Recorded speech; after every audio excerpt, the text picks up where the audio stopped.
Greywater Fastness was one of the seeds of hope built in the Greywater reaching Ghyran, the realm of life, through the Festamir realm gate.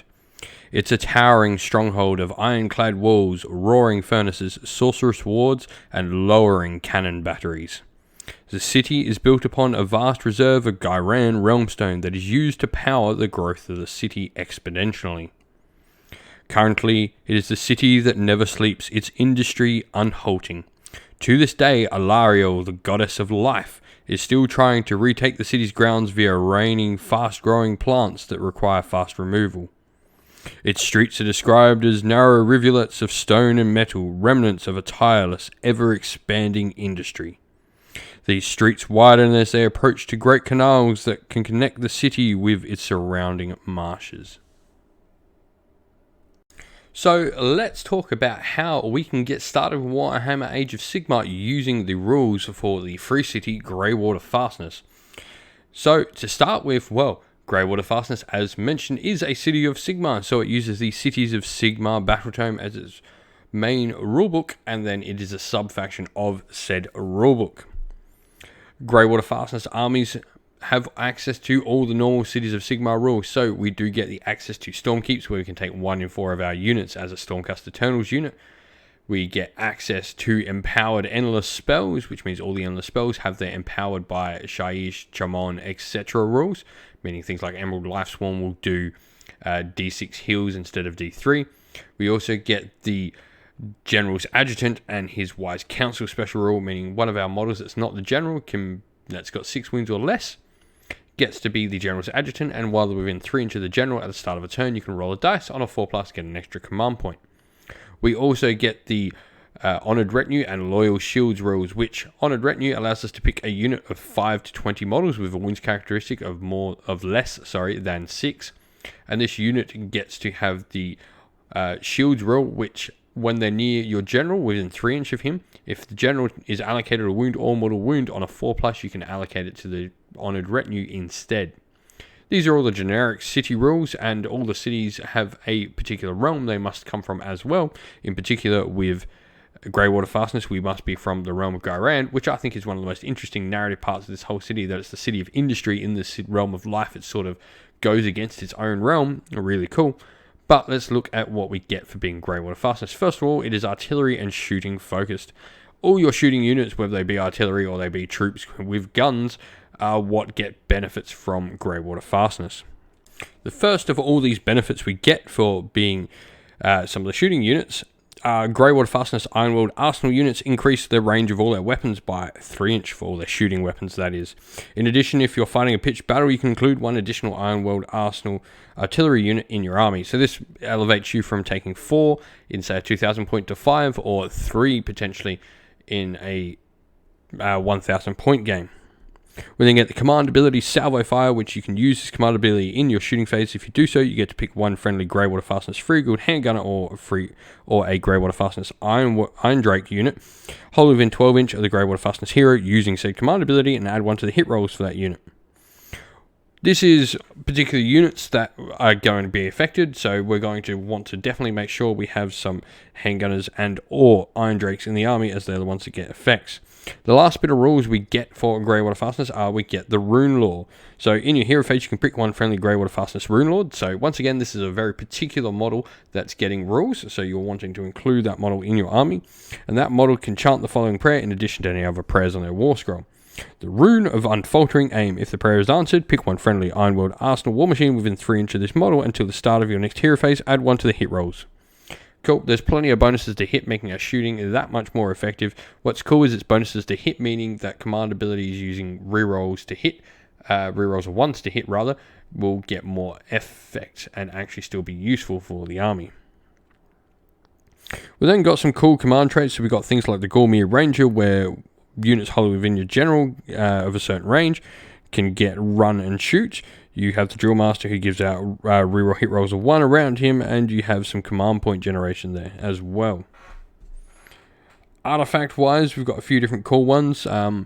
We've got add 1 to save rolls and move. We've got add 1 to the damage characteristic of a missile weapon, and we've got receive a command point and add 1 to hit rolls for a missile weapon.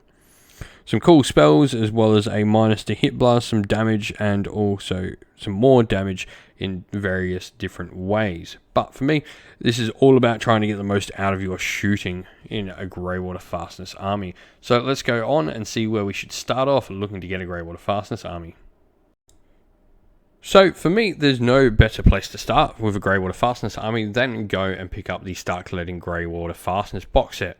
This box set will give you a bunch of different Dispossessed and Ironworld Arsenal models that will really help you start your force. And let's start talking about all the different pieces that are inside this box set. So to start with, we're going to have a Warden King. Almost forgot the name there. A Warden King is a particular Dwarven hero. He's a combat hero and he does have some cool abilities, but for me the best thing about him is he's got a 3-up save, so he is extremely survivable.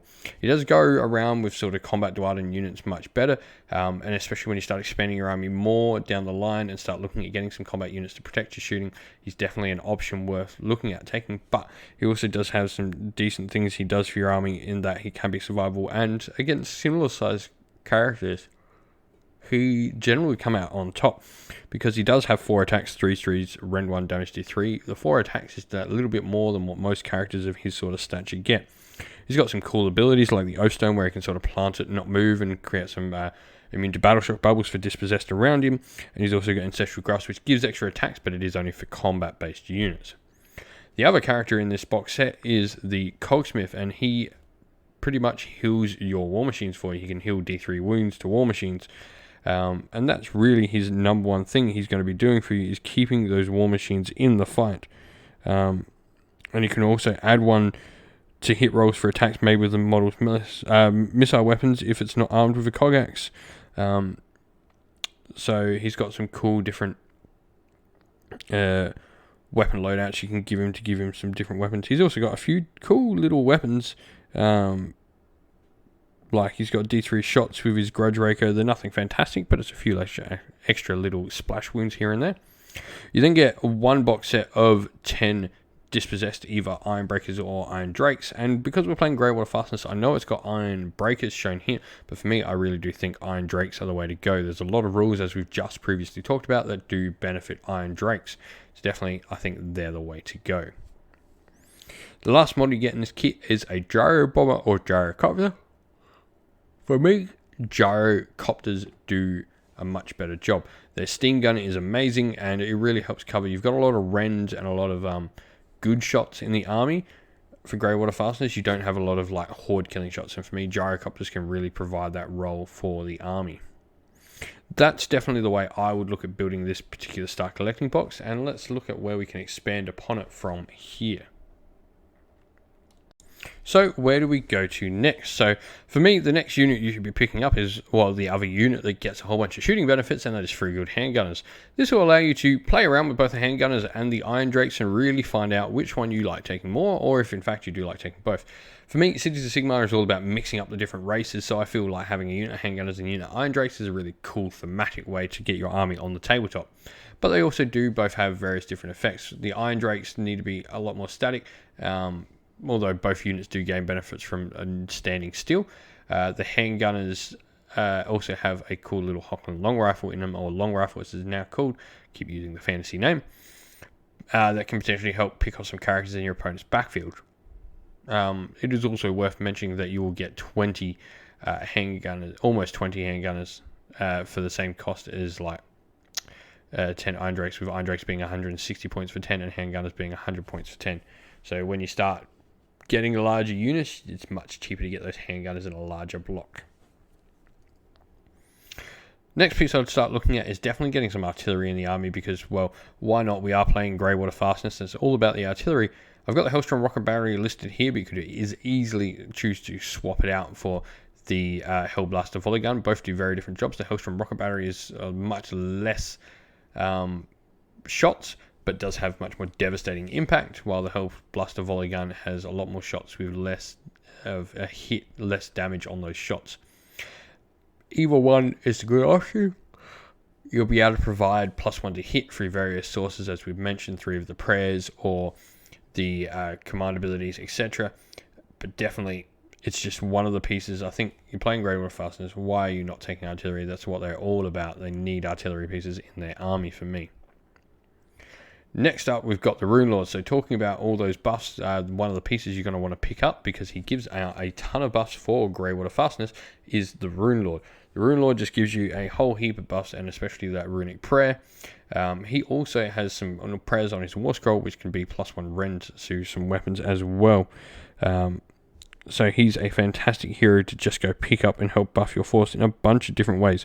He also can attempt to unbind and dispel as if he were a wizard, which is another cool thing he does. This allows you to not have to worry about taking wizards in your army, but having the defense in there nonetheless. The last model I'm going to suggest to pick up for a Greywater Fastness is a steam tank. This is the epitome of everything that Greywater Fastness is about. Industry made manifest in the mortal realms. It's a fantastically cool model. I've got one on the shelf myself that I really need to get painted, and this little video here might help me get it painted. But steam tank, it's just a behemoth on the table, literally and figuratively. It's got a 3-up armor save with 12 wounds. It just will run over so much stuff. It's got a bunch of different damage weapons. The steam cannons is awesome, and then it's crushing wheels, do d6 attacks at damage 2. You can overcharge it. It's a really fun and cool model to get on the table. Definitely one I recommend picking up for anyone wanting a Greywater Fastness army. And what's even cooler, you can make this into a steam tank commander. So steam tank commanders can have, do make other steam tanks battle line.